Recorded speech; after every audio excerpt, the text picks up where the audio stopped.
नमस्कार दोस्तों, मैं अखिल विवेकानंद से आपका एक बार फिर से स्वागत करता हूं। क्लास 12th की फिजिकल एजुकेशन है ये, चैप्टर 1 का पार्ट 2 है ये। पार्ट 1 पहले ही हमने अपलोड कर दिया है, तो वीडियो आप देख लीजिएगा। डिस्क्रिप्शन में उसका लिंक आप लोग को मिल जाएगा। खेलों में योजना, आखिरकार हमारा जो टॉपिक बच गया था वो हम सारे टॉपिक्स इस पार्ट 2 में कंप्लीट करा देंगे। तो आइए शुरू करते हैं। शुरू करने से पहले हम ये जान लेते हैं कि कौन कौन से टॉपिक्स हमें इस चैप्टर में पढ़ने हैं। ठीक है, तो देखते हैं कौन कौन से टॉपिक्स हैं।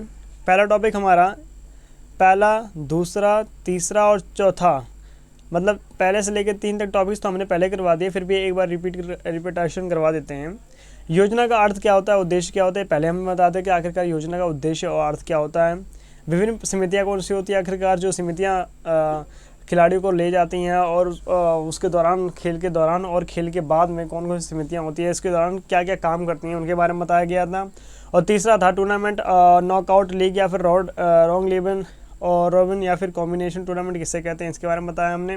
और चौथा हम टॉपिक पढ़ेंगे फिक्चर तैयार करने की कौन सी विधि है, आखिरकार प्रक्रिया क्या है इसका, और नॉकआउट के आधार पर बाय और सेडिंग क्या है, इसके बारे में पढ़ेंगे। ठीक है, और पांचवा टॉपिक हमारा है संस्थागत प्रतियोगिता व अंत विद्यालयी प्रतियोगिता क्या होता है, इसका अर्थ पढ़ेंगे। ठीक है, कि आखिरकार किस तरीके से इसको कहते क्या है, इसके बारे में पढ़ेंगे। ठीक है, और छठा पॉइंट हमारा है विशिष्ट खेल कार्यक्रम क्या है, इसके बारे में जानेंगे कि आखिरकार कौन कौन से भारत में कार्यक्रम लाए गए थे और कौन कौन से खेल थे जिनको इसके अंतर्गत शामिल किया गया था। ठीक है, तो पहला टॉपिक हमारा है फोर्थ, फिक्चर तैयार करने की प्रक्रिया, नॉकआउट, बाय सेडिंग और साइकिलिंग क्या है, इसके बारे में पढ़ते हैं। ठीक है, तो पहले हम जान लेते हैं कि कौन कौन से आखिरकार इसकी तैयार करने की कौन सी विधि है, कितने प्रकार की विधियां हैं इसको तैयार करने की, कौन कौन से चरण में इसे परिभाषित किया गया, उसके बारे में जानते हैं। ठीक है, तो पहला चरण है टीमों को अर्ध में विभाजित किया जाता है, यानी कि 2 अर्ध में विभाजित किया जाता है। वरिष्ठ अपर हाफ कहा जाता है, तथा कनिष्ठ को लोअर हाफ कहा जाता है।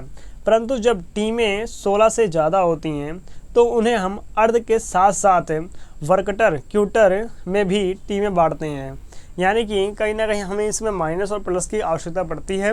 जैसे कि हम टीमों को बांटते हैं, तो आगे आने वाली स्लाइड्स में देखते हैं आखिरकार है क्या। ठीक है, और चरण दूसरा हमारा, सबसे पहले हम यहाँ देखते हैं कि कुल टीमें जिनके लिए फिक्चर तैयार करना है 2 की पावर में है या नहीं है। ठीक है, जैसे कि 2, 4, 8, 16, 32, 64, 128 इसके अगर फॉर्म में होंगे तो आसानी से बन जाएगा। ठीक है, यदि में अथवा नहीं हो तो तीसरा चरण है इसमें, यदि टीमों को कुल संख्या 2 की पावर नहीं है तो बाई दी जाएगी, अन्यथा बाई नहीं दी जाएगी। ठीक है, आगे देखते हैं।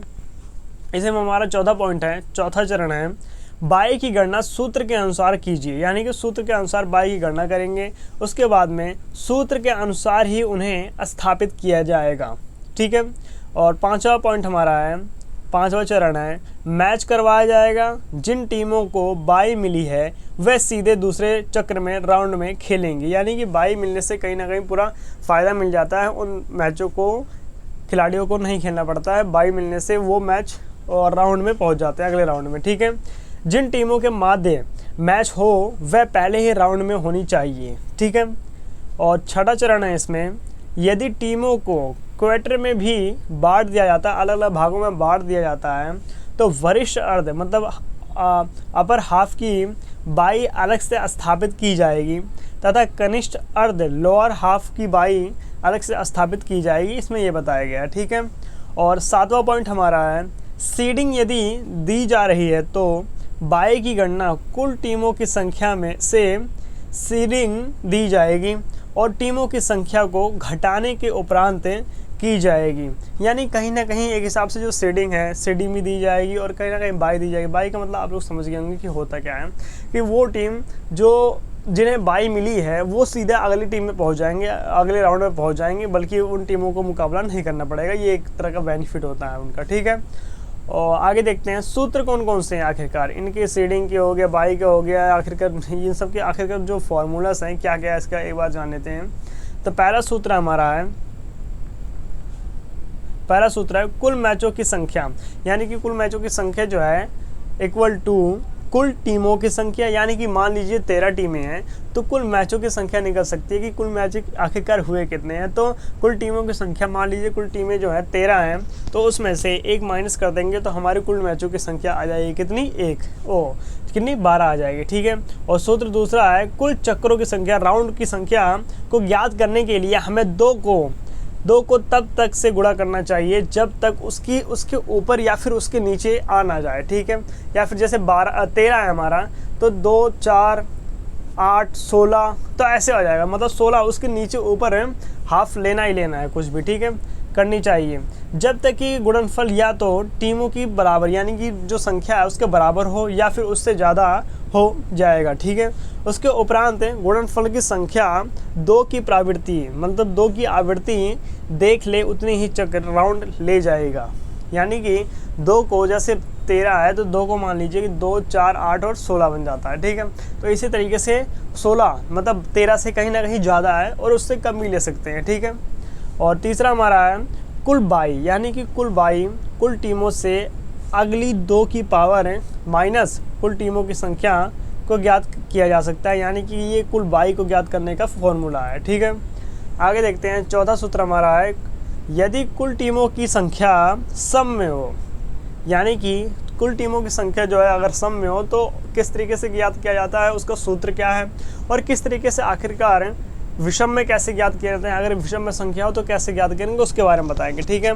तो पहला हमारा है यदि कुल टीमों की संख्या सम में हो, यानी कि, ठीक है।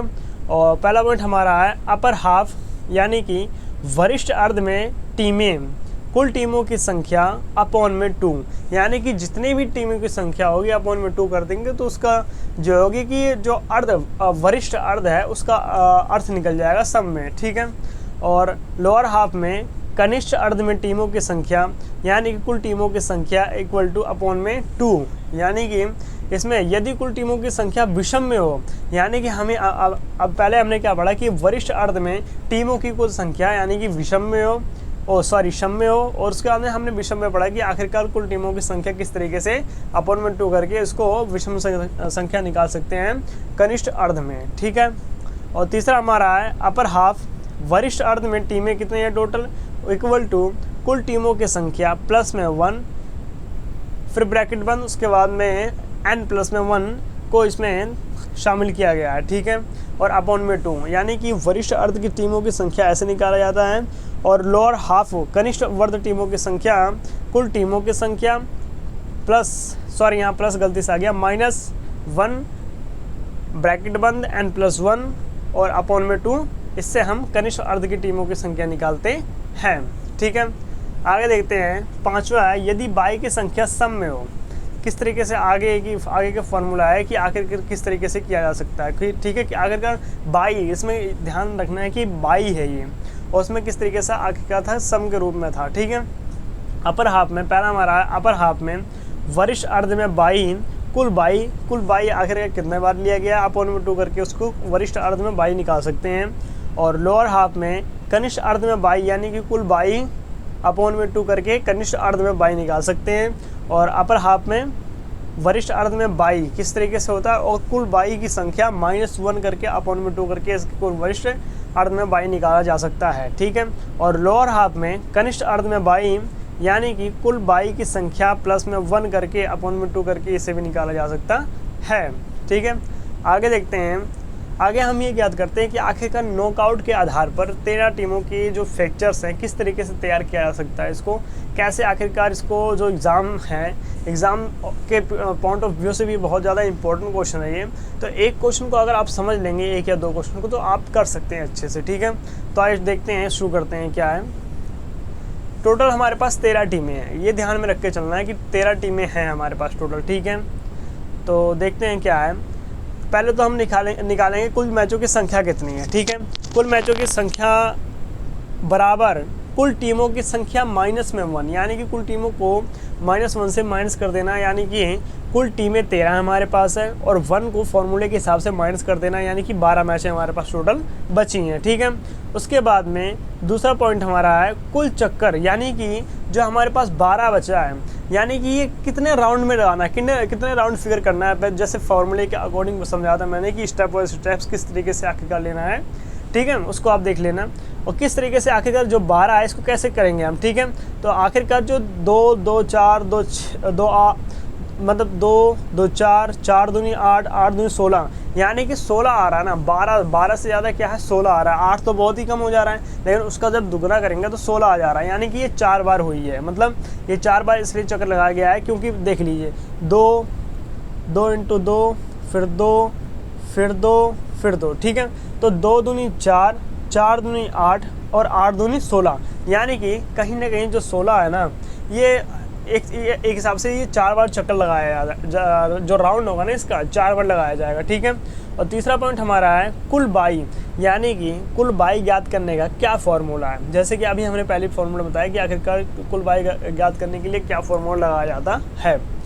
तो 2 की अगली पावर माइनस कुल टीमों की संख्या, यानी कि कुल टीमें कितनी है हमारे पास, कुल टोटल टीमें, यानी कि ये नहीं पूछ रहा है कि कुल मैचों की संख्या नहीं पूछ रहा है, ये कुल टीमों की संख्या पूछ रहा है कि आखिरकार कुल टीमें कितनी हमारे पास 13 है, ठीक है। उसके बाद में ये पूछ रहा है कि 2 की अगली पावर, यानी कि 2 की अगली पावर क्या है कि मतलब 4 बार हमने वो राउंड फिगर किया।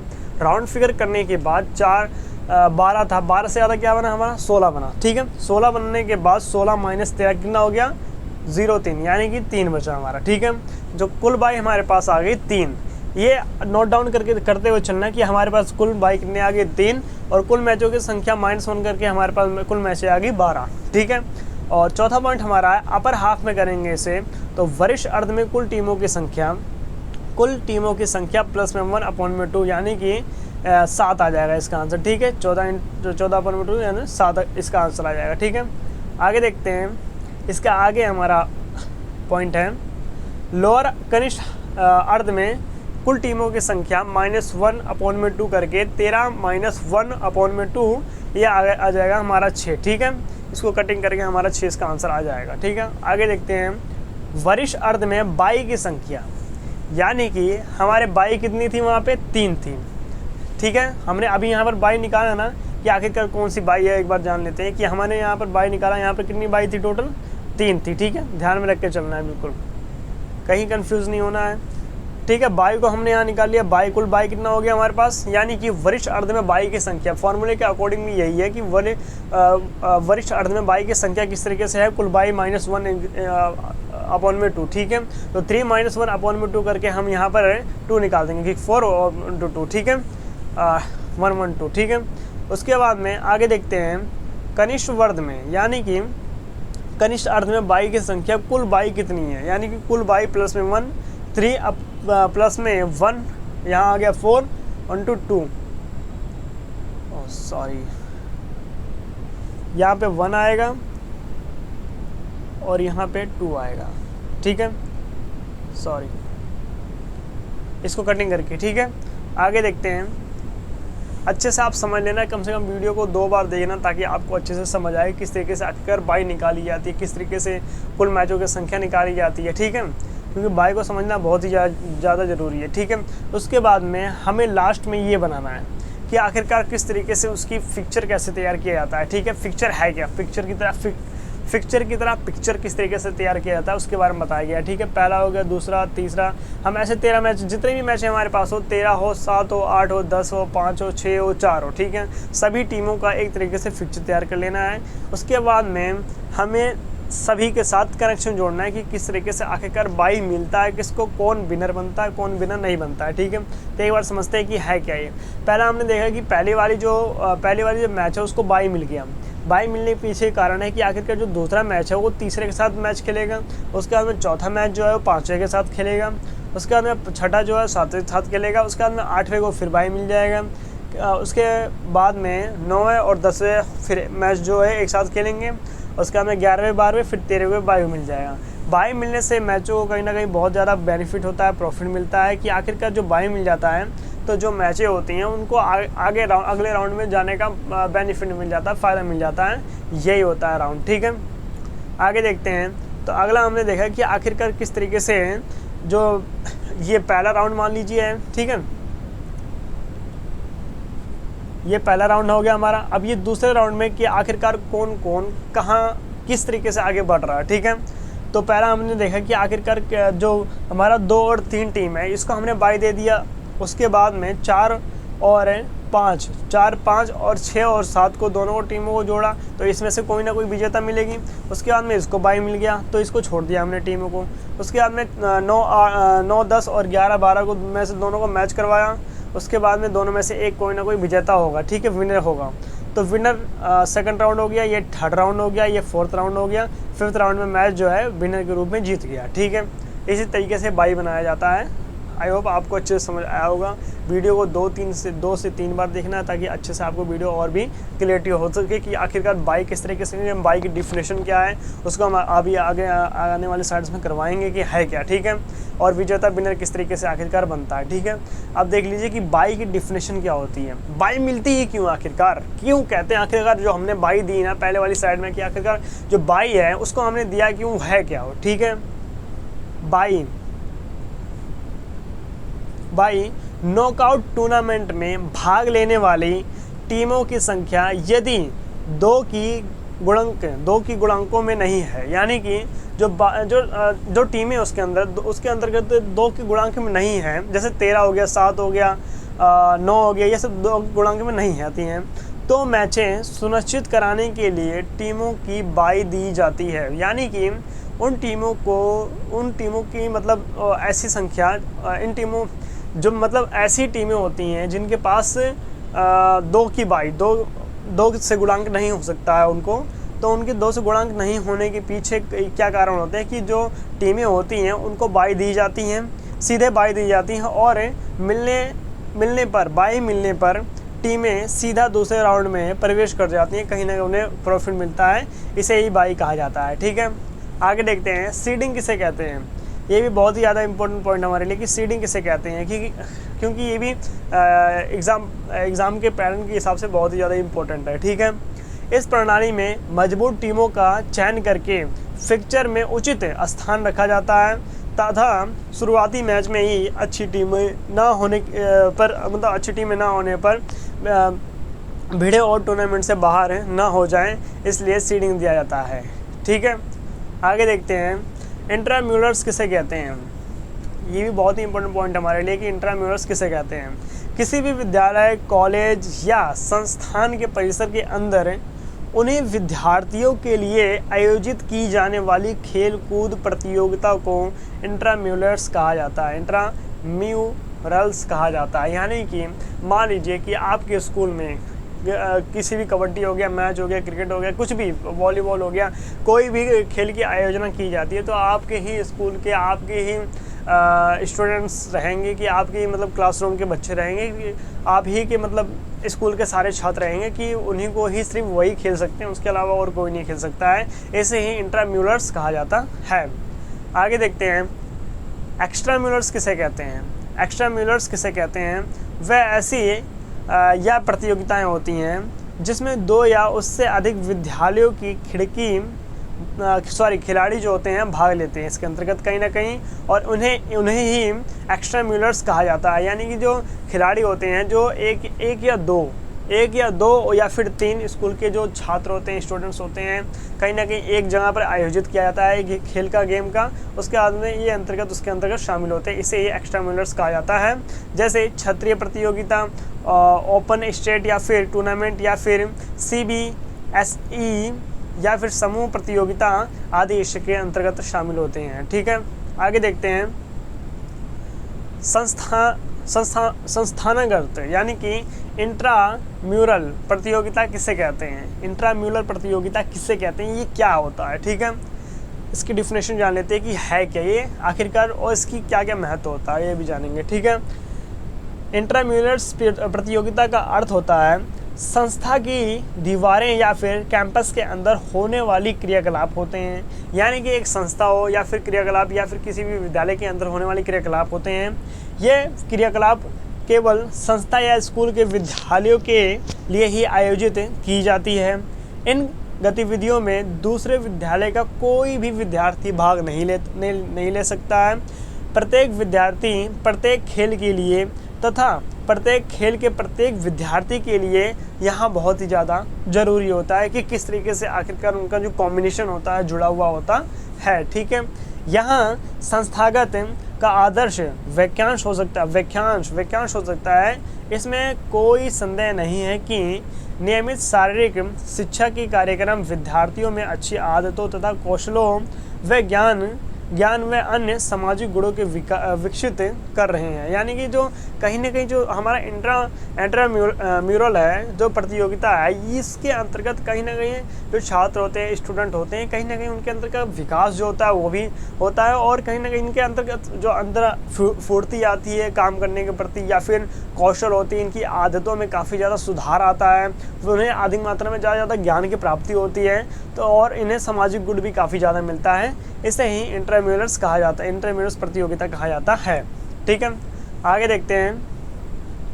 अगला टॉपिक हमारा है इंट्राम्यूरल्स प्रतियोगिता का महत्व क्या है।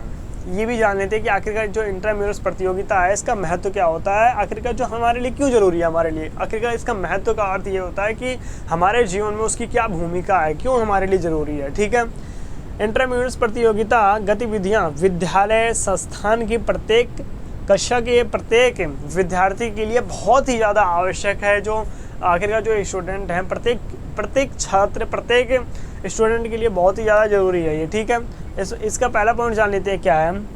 इसका पहला महत्व है हमारा, ये विद्यार्थियों को शारीरिक, मानसिक, भावनात्मक तथा सामाजिक विकास के लिए इंट्राम्यूरल्स, यानी कि इंट्राम्यूरल्स की जो अति आवश्यकता होती है ना, कि किस तरीके से आखिरकार जो मानसिक रूप से और ये भावनात्मक रूप से और सामाजिक रूप से समाज में किस तरीके से उसे रहना चाहिए, कैसे काम करना चाहिए, उसके बारे में है। ठीक है, और दूसरा पॉइंट हमारा है, ये कार्यक्रम विद्यार्थियों के आचारिक और नैतिक मूल्य पर भी काफ़ी बल देते हैं। ठीक है, और तीसरा पॉइंट हमारा है, इंट्राम्यूरल्स प्रतियोगिता बच्चों के स्वास्थ्य के विकास के लिए भी काफ़ी ज़्यादा ज़रूरी होता है। यानी कि कहीं ना कहीं इफ़ेक्ट पड़ता है उनके शरीर पर भी, उनका स्वास्थ्य जो होता है वो भी काफ़ी ज़्यादा सुधर जाता है, काफ़ी ज़्यादा अच्छा हो जाता है। ठीक है, और ये कार्यक्रम बच्चों के लड़ाकू प्रवृत्ति को शांत करने के लिए भी बहुत ज़्यादा ज़रूरी होती है। यानी कि जो लड़के लड़ाकू होते हैं, जो लड़ना पसंद करते हैं, जो शांत नहीं रहते हैं, इधर उधर छेड़खानी करते हैं, उनको भी कहीं ना कहीं इंट्राम्यूरल्स की सहायता से, प्रतियोगिता की सहायता से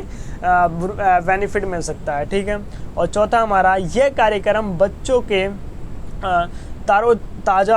तरोताज़ा, यानी कि उन्हें, उनके जो मन है उसको जगा कर रखते हैं, उसको कहीं ना कहीं, ठीक है, तरोताज़ा रखते हैं और उन्हें चुस्त मतलब एलिज बनाते हैं। और इंट्राम्यूरल्स प्रतियोगिता बच्चों को और अधिक से अधिक मनोरंजन प्रदान करते हैं, ताकि काफ़ी ज़्यादा उनके प्रति काफ़ी ज़्यादा मतलब मनोरंजित रह सके, वो खुश रह सके हमेशा, इसके बारे में बताया गया। ठीक है, और विद्यालयों को खेलों में भाग लेने के प्रचुर अवसर प्रदान मिलते रहते हैं। और पांचवा पॉइंट हमारा है, विद्यार्थियों में नेतृत्व के गुणों को विकसित करने के लिए भी आवश्यकता होती है। यानी कि जो एक स्टूडेंट होता है उसको किस तरीके से आगे उसका विकास कैसे होता है उसके अंतर्गत, तो उसके लिए बहुत ही ज़्यादा आवश्यक होता है हमारे लिए। ठीक है, तो ये था इंट्राम्यूरल्स की आखिर का जो महत्व है ना, किस तरीके से एक स्टूडेंट जो होता है, एक छात्र जो होता है, तो वो उसके अंतर्गत किस तरीके से उसकी मानसिक, सामाजिक रिलेटेड और शारीरिक रूप से किस तरीके से उसका जो मानसिक होता है सही रहता है हमेशा। ठीक है, उसके बारे में बताया गया है। ठीक है, आई होप आपको अच्छे से समझ आया हो। आगे देखते हैं, अगला पॉइंट हमारा है विशिष्ट खेल कार्यक्रम। यानी कि हमारा जो विशिष्ट खेल कार्यक्रम क्या है, इसके बारे में जानते हैं कि आखिरकार सरकार के द्वारा कौन कौन से विशिष्ट खेल कार्यक्रम जो इम्पोर्टेंट रखा गया है, जो माना गया, महत्व दिया गया है उनको, उसके बारे में क्या है। ठीक है, खेल विशिष्ट कार्यक्रम, विशिष्ट खेल प्रतियोगिताओं से अभिप्राय है, खेल प्रतियोगिताओं से अलग कार्यक्रम से है। यानी कि जो विशिष्ट, एक अलग विशिष्ट, जैसे कि मान लीजिए जो विकलांग लोग होते हैं, दिव्यांग लोग होते हैं, तो उनको किस तरीके से आखिरकार उनको एक अलग कैटेगरी के रूप में माना गया भाग, उनको एक अलग तरीके से भाग में बांट दिया गया है, उसके बारे में। ठीक है, जैसे कि मान लीजिए इन कार्यक्रमों का उद्देश्य समाज में एकता, स्वास्थ्य, बीमारियों से बचाव तथा समाज में एकता, स्वास्थ्य और बीमारियों के बारे में जागृत लाना होता है, तथा धर्मार्थ संस्थानों के लिए धन संचयन करना होता है, इसके बारे में बताया गया है। ठीक है, आगे देखते हैं। पहला पॉइंट हमारा है खेल दिवस, यानी कि खेल दिवस क्यों मनाया जाता है, ये आखिरकार क्यों हमारे लिए इम्पोर्टेंट होता है इतना, उसके बारे में बताया गया कि खेल दिवस है क्या। ठीक है, विद्यालयों द्वारा प्रत्येक वर्ष बच्चों के सर्वांगीण विकास के लिए खेल दिवस का आयोजन किया जाता है, लेकिन दिवस के उद्घाटन या समापन समारोह में विद्यार्थियों द्वारा विशेष प्रदर्शन जैसे डंबल हो गया, मास पीटी हो गया, लेजियम हो गया, पिरामिड हो गया, एरोबिक या फिर नृत्य या गायन या फिर योगासन का प्रदर्शन भी काफ़ी ज़्यादा किया जाता है। किसी भी प्रदर्शन के हिसाब से आपने देखा होगा, जैसे 15 अगस्त के दिन हो गया या फिर योगासन के दिन हो गया या फिर किसी भी फेस्टिवल में मान लीजिए कि किस तरीके से आखिरकार वो नृत्य करते हैं, एरोबिक करते हैं, पीटीएम करते हैं या फिर पिरामिड की तरह या फिर गायन करते हैं या फिर योगासन काफ़ी ज़्यादा करते हैं। ये तो हर एक स्कूल में होता है कि योगासन जो होता है बहुत ही ज़्यादा ज़रूरी होता है, उसका भी प्रदर्शन करना चाहिए। ठीक है, ये खेल दिवस में भविष्य के प्रतियोगिताओं के लिए उत्कृष्ट खिलाड़ियों के चयन का अवसर भी काफ़ी ज़्यादा मिलता है। ठीक है, आगे देखते हैं। अगला पॉइंट हमारा स्वास्थ्य दौड़, यानी कि स्वास्थ्य दौड़ें क्या है, इसके बारे में जानते हैं कि आखिरकार जो स्वास्थ्य दौड़ें हैं ये है क्या। सेकंड पॉइंट हमारा है। ठीक है, इन दौड़ों का आयोजन स्वास्थ्य विभाग यानी कि खेल विभाग या फिर सामाजिक संगठन द्वारा कराया जाता है, यानी कि जो जैसे कि टूर्नामेंट करवाते हैं तो टूर्नामेंट के अंतर्गत जो भी खिलाड़ी होते हैं उनका अच्छे से स्वास्थ्य का ध्यान रखा जाता है कि क्या उनको रोज डाइट क्या ले रहे हैं, आखिरकार कितने समय पे क्या खाना खा रहे हैं, हर एक चीज़ का उनका ध्यान रखा जाता है कि कैसे कैसे वो काम करते हैं, किस तरीके से अपने परफॉर्मेंस में और ज़्यादा वो विकास कर सकते हैं, वृद्धि कर सकते हैं, ताकि हम अपनी क्षमता को और अधिक बढ़ा सकते हैं, उसके बारे में बताया गया। ठीक है, इन दौड़ों का आयोजन स्वास्थ्य विभाग है, खेल विभाग या सामाजिक संगठन द्वारा करवाया जाता है।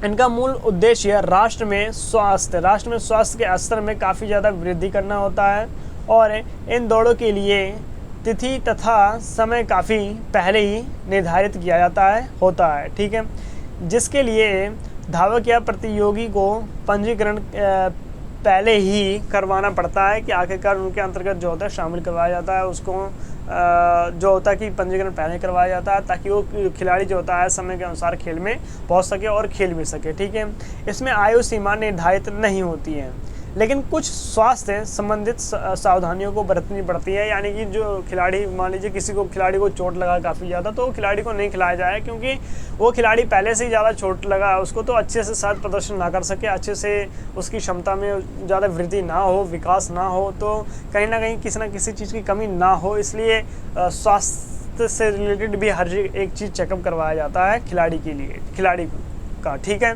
तीसरा हमारा है रन फॉर फन। ये भी बहुत ही ज़्यादा इम्पोर्टेंट पॉइंट है हमारा थर्ड पॉइंट। ठीक है, ये अधिक से अधिक संख्या में लोगों को स्वास्थ्य एवं क्षमता के साथ हेल्दी एंड फिट रहने के संदेश को फैलाने के उद्देश्य के साथ साथ आयोजित किए जाते हैं तथा इन दौड़ों के दौरान उछाल हो गया, कूद हो गया या फिर आनंद करना मुख्य बात होता है कि आखिरकार इसके अंतर्गत कुछ ना कुछ फन भी होना चाहिए, कुछ ना कुछ मौज मस्ती मनोरंजन भी होना चाहिए।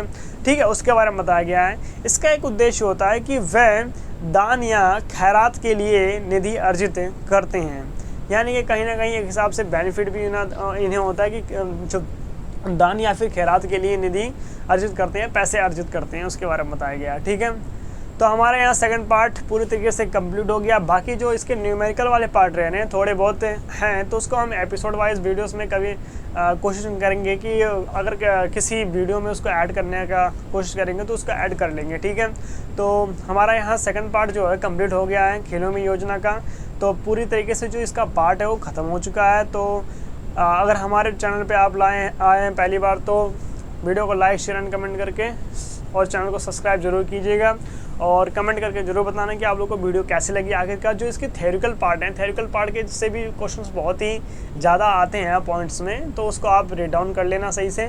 उसके बाद में जो है कि इसके जो न्यूमेरिकल वाले पार्ट हैं उसके भी क्वेश्चंस आते हैं, लेकिन बहुत ही कम आते हैं। मुश्किल से 6 नंबर या 5 नंबर के क्वेश्चन में आ गया तो आ गया, ठीक है, 4 नंबर में आ गया, 2 नंबर में क्वेश्चन आए, जैसे कि कुल मैचों की संख्या निकालिए, कुल टीमें इतने इधर रखिए, कुल मैचों की संख्या कितनी होगी, -1 करके उसको कैसे निकाला जाता है उसके बारे में बताया गया। ठीक है, तो आई होप आपको वीडियो अच्छे से समझ आया हो।